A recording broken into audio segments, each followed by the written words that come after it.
মাননীয় প্রধানমন্ত্রী আগামীকালকে কৃষক কার্ড বিতরণ অনুষ্ঠান উদ্বোধন করবার জন্যে আমাদের টাঙ্গাইলে আসছেন এবং এইখানে স্টেডিয়াম থেকে কৃষক কার্ড বিতরণ উদ্বোধন করবেন। এটা মাননীয় প্রধানমন্ত্রীর নির্বাচনী ইশতেহারে ছিল এবং নির্বাচনী ওয়াদা ছিল।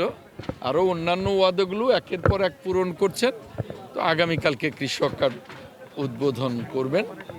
তো সেই প্রস্তুতি দেখতেই আমরা এখানে এসেছি। আমরা সারা দিনই এই প্রস্তুতি আমরা নিচ্ছি অনেক আগে থেকেই।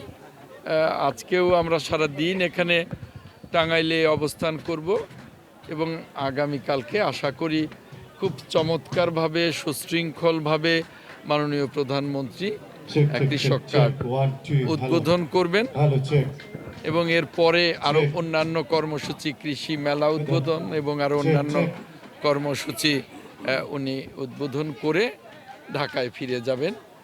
আমরা টাঙ্গাইলবাসী এই কৃষক কার্ড উদ্বোধন উপলক্ষে মাননীয় প্রধানমন্ত্রী টাঙ্গাইলে আসবেন। টাঙ্গাইলবাসী আমরা আনন্দিত, আমরা উজ্জীবিত। আমরা মনে করি যে এটা টাঙ্গাইলবাসীর জন্যে অনেক বড় একটা সম্মানের বিষয় যে এই কৃষক কার্ড উদ্বোধনী অনুষ্ঠানেই মাননীয় প্রধানমন্ত্রী টাঙ্গাইলে আসছেন।